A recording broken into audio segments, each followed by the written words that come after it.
Aku bertanya kepada Aisyah radhiyallahu an, "Hai ibu, apakah Nabi Muhammad SAW telah melihat Tuhan?"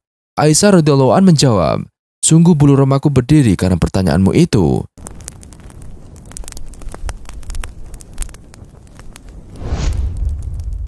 Assalamualaikum warahmatullahi wabarakatuh. Sahabat beriman yang dirahmati Allah Subhanahu wa taala.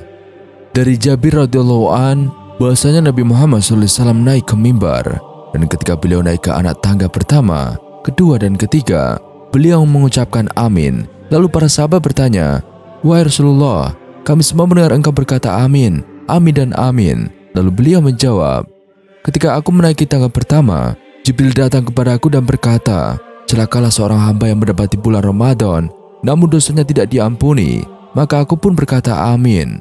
Kemudian dia atau Jibril berkata, 'Celakalah seorang hamba jika mendapati kedua atau salah satu orang tuanya masih hidup, namun keberadaan kedua orang tuanya tidak membuatnya masuk ke dalam surga.' Aku pun berkata amin. Kemudian dia atau Jibril berkata, 'Celakalah seorang hamba jika namamu disebutkan di hadapannya, tapi dia tidak bersolawat untukmu.' Maka aku pun berkata amin." Hadis riwayat Ibnu Khuzaimah disahihkan oleh Syekh Al-Albani dalam Sahih At-Tirmizi. Hadis ini menjelaskan tentang doa malaikat Jibril terkait 3 amalan buruk yang balasannya diaminkan langsung oleh Rasulullah SAW. Ungkapan celakalah seorang hamba setidaknya memiliki 2 makna, yaitu ungkapan kebencian terhadap orang yang lalai memanfaatkan peluang meraih kebaikan berlimpah, dan buruknya etika seorang muslim terhadap sosok atau sesuatu yang dimuliakan Allah Ta'ala. Objek percakapan malaikat Jibril alaihissalam dengan Rasulullah SAW di dalam hadis ini adalah bulan Ramadan, kedua orang tua, dan Rasulullah SAW yang memiliki kemuliaan di sisi Allah Subhanahu wa Ta'ala. Kalimat celakalah seorang hamba yang mendapati bulan Ramadan namun dosanya tidak diampuni menjelaskan sisi kemuliaan bulan Ramadan sebagai bulan penuh ampunan, bulan yang penuh rahmat, bulan penuh hidayah, bulan panen kebaikan, dan bulan yang mengembalikan manusia kepada fitrah. Tetapi ironisnya, tidak sedikit umat Islam yang telah melewati bulan Ramadan, namun kefitrahan jiwanya tidak kembali, justru bebal dalam kemaksiatan dan keburukan moral tanpa menoreh kebaikan. Oleh karena itu, malaikat Jibril langsung memberikan predikat celaka. Dan di dalam beberapa hadis, Rasulullah menjelaskan keistimewaan bulan Ramadan yang tidak dimiliki bulan-bulan selainnya.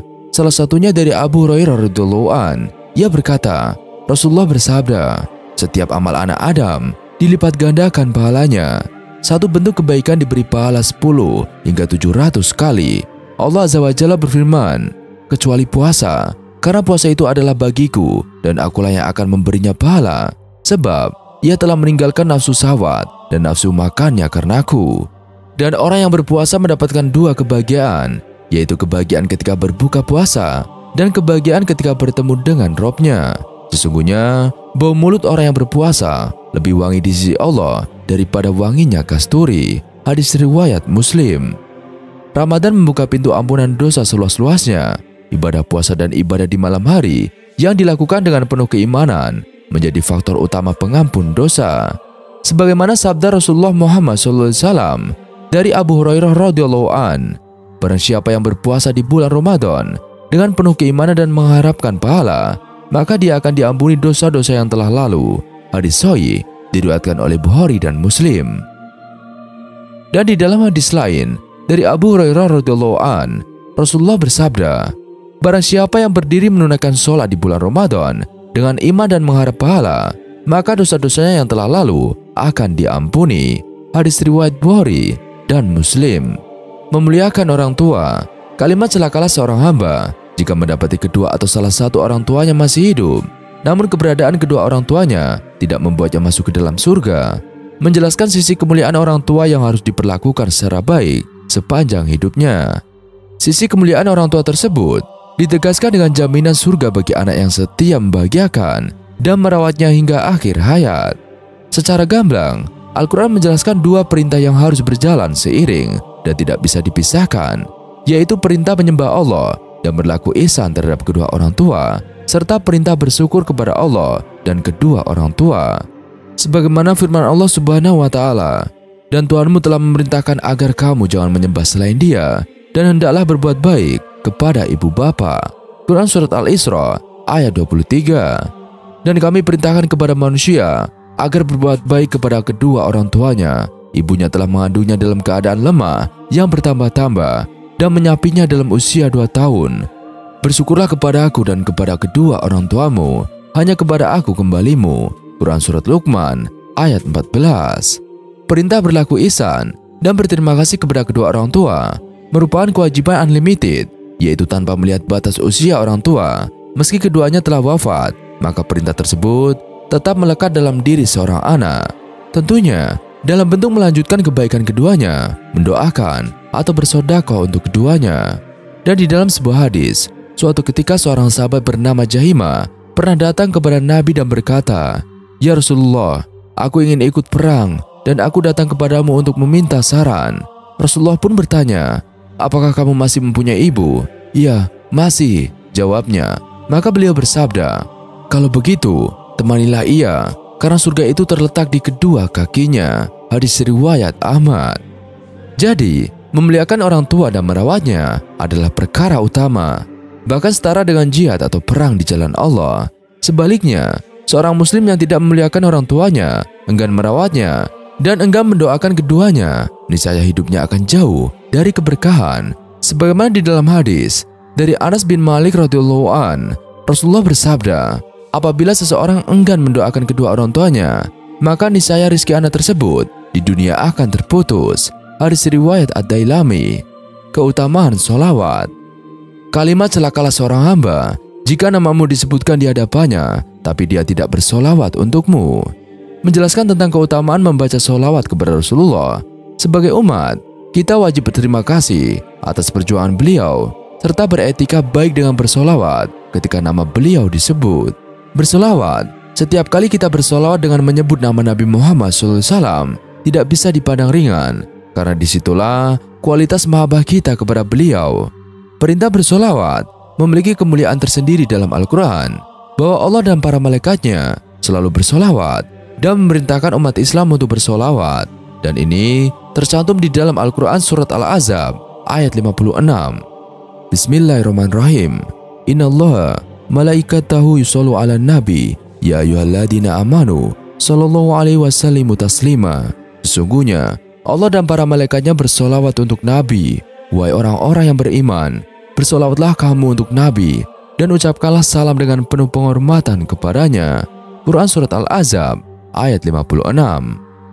Berdasarkan ayat ini, para ulama sepakat bahwa hukum bersolawat kepada Nabi Muhammad SAW adalah wajib bagi setiap orang yang mukmin. Ibnu Abdul Bar sebagaimana dikutip oleh Syekh Yusuf bin Ismail An-Nabahni menuturkan bahwa para ulama telah sepakat bahwa bersolawat kepada Nabi Muhammad SAW adalah wajib bagi setiap orang mukmin berdasarkan ayat ini. Bersolawat adalah ungkapan cinta, pengakuan terhadap hasil perjuangan, dan harapan syafaat beliau di hari akhir kelak. Bersolawat dapat dilakukan tanpa terikat waktu dan tempat, bahkan saat bersantai pun dapat bersolawat. Dalam kitab Al-Fawaid Al-Muhtara, Syekh Abdul Wahab As-Sa'rani meriwayatkan bahwa Abul Mawahib As-Sadili berkata, "Aku pernah bermimpi bertemu baginda Nabi Muhammad SAW. Aku bertanya, ada hadis yang menjelaskan 10 rahmat Allah yang diberikan bagi orang yang berkenan membaca solawat. Apakah dengan syarat saat membaca harus dengan hati hadir dan memahami artinya?" Kemudian Nabi Muhammad SAW menjawab, "Tidak demikian. Ganjaran itu diberikan bagi siapa saja yang bersolawat kepadaku meski hatinya telah lalai." Berdasarkan beberapa hadis, setidaknya ada 4 keburukan yang ditimpakan pada orang yang tidak bersolawat ketika mendengar nama Nabi Muhammad SAW disebut. Yang pertama, dicatat sebagai orang yang celaka. Berdasarkan hadis riwayat Ibnu Sunni dari Jabir, Nabi Muhammad SAW bersabda, "Orang yang ketika namaku disebut di sampingnya, kemudian ia tidak mau membaca solawat kepadaku, maka ia telah celaka." Kedua, dicatat sebagai orang paling pelit. Berdasarkan hadis riwayat Imam Tirmizi dari Sayyidina Ali bin Abi Thalib, Nabi Muhammad SAW bersabda, "Orang yang sangat pelit adalah orang yang ketika namaku disebut di sampingnya, ia tidak mau membaca solawat kepadaku." Ketiga, salah jalan menuju surga. Berdasarkan hadis riwayat Imam Tabrani, Nabi Muhammad SAW bersabda, "Barang siapa yang aku disebut di sisinya, lalu luput ia tidak bersolawat kepadaku, maka ia telah salah jalan ke surga. Keempat, dicatat sebagai orang yang keras hatinya. Berdasarkan hadis riwayat Abdul Razak, Nabi Muhammad SAW bersabda, termasuk kasar hatinya adalah ketika aku disebut di sisi seseorang, lalu ia tidak bersolawat kepada aku. Sahabat beriman, ada juga kisah syafaat malaikat Jibril. Di dalam kitab Al-Sufuriyah, karya Syekh Muhammad bin Abu Bakar, terdapat kisah sebagai berikut. Pada suatu hari, Nabi Muhammad SAW sedang berbicara di hadapan para sahabatnya. Kemudian beliau menuturkan, pada hari kiamat, Jibril akan berkeliling di sekitar neraka, dan selama 40 hari tahun lamanya, malaikat yang bertugas membawakan wahyu Allah Subhanahu wa Ta'ala kepada Rasulnya itu melakukan hal tersebut. Suatu ketika, Jibril mendengar suara sayup-sayup seseorang dari arah neraka. Ya Hanan, ya Manan, ya Zal Jalali wal Ikram. Jibril merasa munajat itu tidak mungkin diucapkan kecuali oleh orang yang beriman kepada Allah dan juga Rasulnya. Dengan perkataan lain, orang itu adalah umat Nabi Muhammad SAW. Jibril kemudian menghadap Allah Ta'ala. Ia bersujud di kaki Arsy. Ya Tuhanku, saat aku mengelilingi neraka, ku dengar suara seorang muslim sedang menyebut asmamu. Ia mengucapkan ya Hanan ya Manan, ya Zal Jalali wal Ikram selama 40.000 tahun. Aku yakin ia merupakan salah satu pengikut nabimu, Nabi Muhammad SAW, kata Jibril dengan masih bersimpuh. Ya Allah ya Tuhanku, Engkau mengetahui bagaimana persahabatanku dengan Muhammad. Oleh karena itu, aku ingin sekali berbuat baik melalui kedudukan nabimu itu. Berilah kepadaku mandat untuk menyampaikan syafaat atau pertolongan, lanjut Jibril. Allah yang Maha mengetahui kemudian memberikan manfaat syafaat itu kepada makhluknya tersebut. Pergilah kamu kepada Malik, sampaikan kepadanya bahwa aku telah mengeluarkan hambaku itu dan menyerahkannya kepadamu. Demikian firman Allah Ta'ala kepada Jibril. Dan malaikat itu lalu segera menemui Malik alaihissalam. Wahai Malik, sesungguhnya Allah telah menyerahkan si Fulan kepadaku. Jadi keluarkanlah hamba Allah itu dari neraka, kata Jibril kepada malaikat penjaga neraka itu. Malik kemudian masuk ke dalam neraka, berupaya mencari orang yang dimaksud. Namun, 1000 tahun lamanya, malaikat tersebut memeriksa seisi neraka. Si Fulan yang bermunajat ya Hanan ya Manan, ya Zal Jalali wal Ikram tak kunjung ditemukannya. Wahai Jibril, sungguh neraka telah merintih panjang lagi menggelegak. Di sana besi bagaikan batu dan manusia bagaikan besi. Aku telah mencarinya, tetapi tidak dapat menemukan si Fulan yang dimaksud, kata Malik. Jibril kemudian melapor kepada Allah Ta'ala dengan bersujud di kaki Arsy. Ya Allah ya Tuhanku, Malik telah mencarinya, tetapi tidak berhasil menemukannya. Di manakah Fulan berada? Tanya Jibril. Katakan kepada Malik, hambaku itu ada di lembah ini, dasar ini, sudut ini, dan sumur ini dalam neraka. Demikian Allah memberikan petunjuk. Jibril bergegas mengabarkan hal itu kepada Malik, dan malaikat penjaga neraka itu lantas pergi menuju lokasi yang diterangkan Jibril. Benar saja, hamba Allah yang terus-menerus bermunajat itu sedang berada di sana. Kepalanya berada di bawah, sedangkan kakinya mendongak ke atas. Seluruh tubuhnya dililit ular dan kalajengking. Malik melepaskan belenggu pada kaki dan tangan orang itu, kemudian membawanya pergi. Apakah engkau datang kepadaku untuk menambah siksa atau menyelamatkan aku? Tanya si muslim kepada Malik. Aku tidak tahu, tetapi di luar sana malaikat Jibril menunggumu. Dan di pintu neraka, si Fulan diserahkan kepada Jibril. Malaikat itu kemudian memegangi tangannya dan mengajaknya menuju kaki Arsy. Di setiap laluan, Jibril berseru kepada sekalian malaikat, ketahuilah, dia si Fulan sudah berada di dalam neraka 40.000 tahun. Sesampainya di kaki Arsy, kedua makhluk itu bersimpuh kepada Allah Subhanahu wa Ta'ala, Zat yang Maha Perkasa itu, kemudian berfirman kepada mantan penghuni neraka itu, wahai hambaku, bukankah kalamku ada di hadapanmu? Bukankah aku telah mengutus seorang Rasul kepadamu? Dan bukankah Rasulku telah memerintahkan kebaikan dan juga mencegah kemungkaran?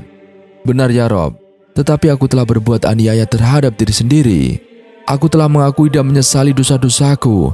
Ampunilah diriku ya Allah. Kumohon ridhomu dengan munajat yang selalu kupanjatkan selama 40.000 tahun di neraka. Ya Hanan ya Manan, ya Zal Jalali wal Ikram, kata si Fulan. Aku telah mengampunimu dan menyerahkanmu kepada Jibril. Melalui syafaatnya, kamu telah dibebaskan dari neraka. Firman Allah Ta'ala. Jibril selanjutnya membawa si fulan ke pintu surga, dan sebelum memasuki jannah, tubuh orang itu dimandikannya dengan air telaga Kausar. Maka luruhlah semua bekas sisaan neraka yang tadinya melekat pada dirinya itu. Di surga, Jibril mengucapkan salam kepada Rasulullah dan berkata, "Wahai Muhammad, aku telah berbuat sesuatu di tempatmu atau syafaat kepada seorang umatmu ini." "Baiklah, wahai Jibril," jawab beliau.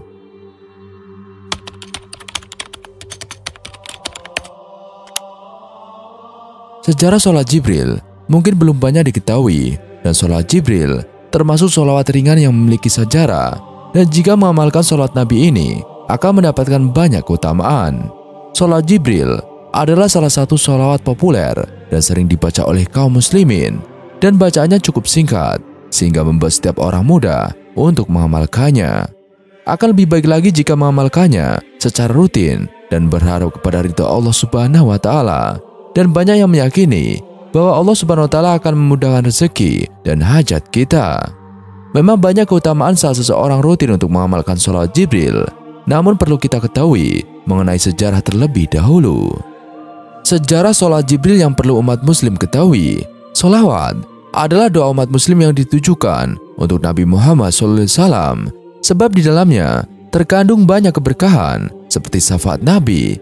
Dan jika umat muslim banyak membacakan sholawat untuk Nabi, niscaya akan mendapatkan syafaatnya.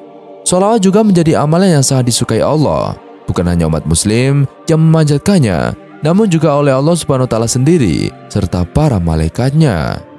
Sholawat sangat beragam, salah satunya yakni sholawat Jibril. Meski sangat ringkas, namun memiliki keutamaan yang sangat besar. Dan malaikat Jibril yang pertama kali mengucapkan sholawat Jibril kepada Nabi Adam alaihissalam sebagai mahar untuk mempersunting Siti Hawa.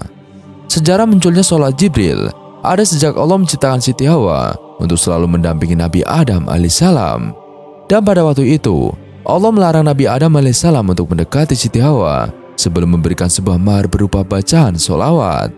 Setelah itu, malaikat Jibril segera datang kepada Nabi Adam, dan malaikat Jibril yang mentalkin atau menuntun sholawat ini sehingga menyebutnya sebagai sholawat Jibril.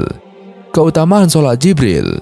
Sholawat Jibril ini yang memiliki makna sebagai permohonan doa sehingga melimpahkan segala rahmat dan kasih sayang kepada Nabi Muhammad SAW. Membaca sholawat ini bertujuan untuk mendoakan Nabi Muhammad SAW, namun sesungguhnya akan kembali kepada yang mengamalkannya. Adapun beberapa keutamaan dari sholawat Jibril jika mengamalkannya secara rutin dan sebagai berikut. Membuka 70 pintu rahmat. Jika mengetahui sejarah lalu membaca sholat Jibril, maka telah membuka 70 pintu rahmat untuk dirinya. Allah akan menitipkan cintanya kepada hati manusia sehingga tidak akan marah kepadanya, kecuali bagi orang yang menyimpan kemunafikan dalam hatinya. Menurut riwayat As-Sakhari, terdapat seorang laki-laki Syria datang kepada Nabi Muhammad SAW. Laki-laki tersebut menjelaskan bahwa ayahnya telah renta dan buta, namun ingin melihatnya. Kemudian menyarankan untuk membaca sholat Jibril. Selanjutnya bisa melihat Nabi Muhammad SAW di dalam mimpi, bahkan bisa meriwayatkan hadis tersebut. Salah satu keutamaan membaca sholawat Jibril yakni selalu mendapatkan kebaikan. Selain itu, juga diangkat derajatnya dan untuk hapus segala keburukan. Sholat Jibril juga memiliki keutamaan lain, yakni mendatangkan rezeki dari segala arah.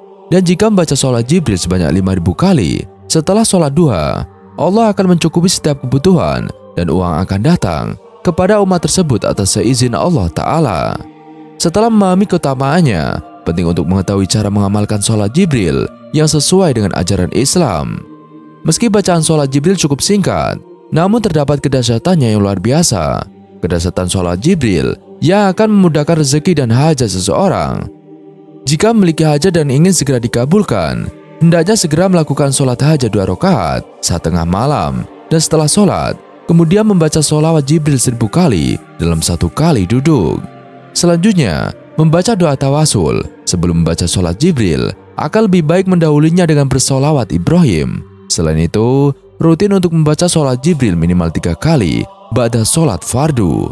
Sahabat akan mendapatkan salam serta sambutan dari para malaikat saat ajal menjelang. Jika tidak mampu melakukannya, sholawat ini juga bisa sahabat baca kapanpun dan dimanapun, baik itu sambil duduk, tidur, dalam perjalanan, dan lain sebagainya. Setelah mengetahui sejarah sholat Jibril, umat muslim perlu memperbanyak membaca sholat secara rutin. Namun yang terpenting, lakukan dengan ikhlas dan istiqomah, maka segala hajat akan Allah Subhanahu wa Ta'ala kabulkan. Dan inilah bacaan sholawat Jibril Sallallahu ala Muhammad Sallallahu alaihi wasallam, yang artinya, Ya Allah, berikanlah kami tambah rahmat-Mu kepada junjungan kami Nabi Muhammad SAW serta keluarga Nabi Muhammad SAW. Meskipun terdapat beberapa sumber menyebutkan bahwa untuk membaca sholat Jibril sebanyak 1000 kali, namun tak sedikit ahli yang mengungkapkan bahwa umat muslim dapat membaca sholat Jibril disesuaikan dengan kemampuannya. Setelah membaca sholat Jibril, sangat baik untuk melanjutkan dengan doa pelengkap memohon rezeki. Dan berikut di bawah ini doa sholat Jibril yang dapat kamu lafalkan. Bismillahirrahmanirrahim. Allahumma atini sawaba sallallahu ala Muhammad antar sukoni sayan asta'inu bihi alla ta'ah subhana rabbika rabbil izzati amma yasifun wa salamun alal mursalin walhamdulillahi rabbil alamin, yang artinya, dengan nama Allah yang maha pengasih lagi maha penyayang, Ya Allah, datangkanlah padaku pahala Nabi Muhammad SAW, berilah rezeki padaku sesuatu yang dapat menolongku untuk taat. Maha suci Tuhanmu, Tuhan yang maha mulia dari apa yang mereka sifatkan, dan salam sejahtera untuk para rasul, dan segala puji kepada Allah, Tuhan semesta alam. Membaca sholawat memiliki maksud mendoakan, memuji, serta memohonkan berkah kepada Allah Subhanahu wa Ta'ala untuk Nabi Muhammad SAW. Sholawat diserukan bukan hanya oleh pada umat, sebagaimana terdapat firman Allah Ta'ala di dalam surat Al-Ahzab ayat 56. Sesungguhnya Allah serta malaikat-malaikatnya telah bersolawat untuk Nabi. Wahai orang-orang yang beriman, bersolawatlah kamu untuk Nabi, serta ucapkanlah salam penghormatan kepadanya. Rasulullah bersabda, barang siapa yang membaca sholawat Jibril ini, maka Allah Subhanahu wa Ta'ala kemudian akan membukakan pintu-pintu rahmat kepadanya, dan Allah Ta'ala kemudian akan menjadikan hari para manusia akan mencintainya, serta tak akan ada orang yang membencinya kecuali mereka orang-orang yang munafik. Dan bagaimanakah penjelasan sayap malaikat dalam Islam berdasarkan Al-Quran dan juga hadis? Dijelaskan dalam Al-Quran dan hadis, kamu mungkin membayangkan betapa malaikat memiliki sayap dan bisa terbang layaknya yang ditampilkan di film-film selama ini. Biasanya malaikat digambarkan memiliki sayap putih, berpakaian serba putih, dan juga bisa terbang. Umat Islam wajib mengimani para malaikat sebagai rukun iman yang kedua. Iman kepada para malaikat berarti percaya jika malaikat itu ada dan senantiasa mengawasi perbuatan baik dan buruk manusia. Malaikat merupakan makhluk gaib ciptaan Allah yang terbuat dari cahaya atau nur dan bertugas untuk menjalankan perintah dari Allah untuk mengawasi seluruh umat manusia dan jin. Malaikat adalah salah satunya makhluk yang paling taat kepada perintah Allah Subhanahu wa Ta'ala. Dan wujud malaikat sebenarnya sudah pernah dijelaskan oleh Allah Subhanahu wa Ta'ala melalui firman-Nya di dalam Al-Quran dan juga dijelaskan pada sebagian hadis.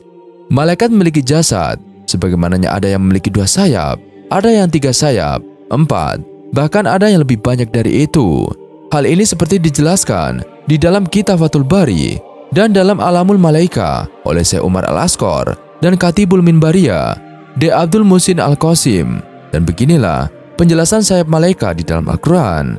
Seperti yang telah disebutkan sebelumnya, sayap malaikat ini telah dijelaskan dalam Al-Quran dan hadis. Dan berikut ini di dalam surat Fatir ayat 1 yang artinya, segala puji bagi Allah pencipta langit dan bumi yang menjadikan malaikat sebagai utusan-utusan untuk mengurus berbagai macam urusan yang mempunyai sayap. Masing-masing ada yang 2, 3, dan juga 4. Allah menambahkan pada ciptaannya apa yang Dia kehendaki. Sungguh, Allah Maha Kuasa atas segala sesuatu. Quran Surat Fatir ayat 1. Di dalam penjelasan sayap malaikat ini juga terdapat di dalam hadis Nabi Muhammad SAW. Dalam sebuah hadis yang diriwayatkan oleh Bukhari dan Muslim, dijelaskan bahwa Nabi Muhammad SAW pernah melihat malaikat Jibril memiliki 600 sayap. Dan Jibril menambahkan wujudnya dengan 600 sayap antara masyrik atau timur dan maghrib atau barat. Sayap dan busana kebesarannya putih, laksana mutiara yang larut, dan rupa yang begitu elok dan rupawan, dan dengan kekuatan yang dahsyat, penuh mujizat. Jadi, sayap malaikat Jibril berjumlah 600 sayap. Setelah mengenali penjelasan sayap malaikat di dalam Al-Quran dan hadis, Dijelaskan juga di dalam sebuah hadis Nabi Muhammad SAW bahwasanya malaikat berasal dari cahaya, dan berikut ini bunyi hadis tersebut. Malaikat adalah makhluk yang diciptakan dari cahaya, sedang jin itu diciptakan dari api neraka yang menyala-nyala. Adapun Adam diciptakan dengan apa yang kalian sifati. Hadis riwayat Muslim. Para malaikat tentunya berbeda dengan manusia. Manusia membutuhkan makan dan minum agar bisa hidup, sedangkan malaikat tidaklah membutuhkan makan dan minum, serta tidak pernah merasa bosan dan juga lelah. Malaikat adalah makhluk yang sangat taat beribadah kepada Allah dan selalu menjalankan setiap perintahnya. Hal ini pun dijelaskan di dalam firman-Nya melalui surat Fussilat ayat 38. Jika mereka menyombongkan diri, maka mereka atau malaikat yang di sisi Tuhanmu bertasbih kepadanya pada malam dan siang hari, sedang mereka tidak pernah jemu. Quran surat Fussilat ayat 38. Kisah perjumpaan Rasulullah dengan Jibril disebutkan di dalam As-Sahihain, kitab Sahih milik Imam Bukhari dan Muslim. Imam Bukhari mengeluarkan sebuah hadis dalam kitab Awal Mula Penciptaan. Abu Isa As-Sibani berkata, "Aku bertanya pada Zir bin Hubais tentang firman Allah Ta'ala. Maka ia telah mendekat sehingga hampir sedekat dua ujung panah atau lebih dekat, dan telah mewahyukan kepada hambanya apa yang diwahyukan." Ia berkata, Ibnu Abbas radhiyallahu anhu telah menerangkan kepada kami bahwa Nabi Muhammad SAW telah melihat Jibril memiliki 600 sayap. Bukhari juga meriwayatkan hadis lain dalam kitab Tafsir 53, surat An-Najm, bab ke-1.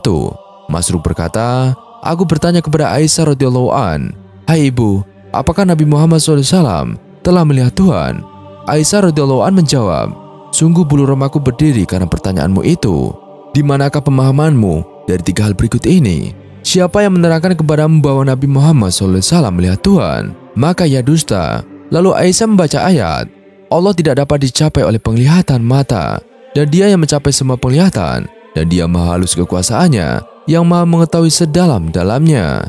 Juga membaca ayat, 'Tiada seorang yang berkata-kata dengan Allah, melainkan dengan wahyu, atau dari balik tabir atau hijab.'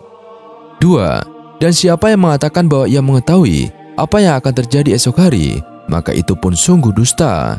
Lalu dibacakan ayat, 'Dan tiada seorang pun yang mengetahui apa yang akan terjadi atau dikerjakan esok hari.' 3. Dan siapa yang berkata bahwa Nabi Muhammad menyembunyikan apa yang diwahyukan oleh Allah, maka sungguh orang itu dusta.' Siti Aisyah membaca, 'Hai utusan Allah, sampaikanlah apa yang diturunkan oleh Tuhan kepadamu.' Tetapi Nabi Muhammad telah melihat Jibril dalam bentuk yang sebenarnya 2 kali. Dalam riwayat lain, Aisyah radhiyallahu an berkata, 'Siapa yang menerangkan bahwa Nabi Muhammad telah melihat Tuhannya, maka sungguh besar bahayanya.' Tetapi Nabi Muhammad telah melihat malaikat Jibril dalam bentuk aslinya yang bisa menutupi ufuk.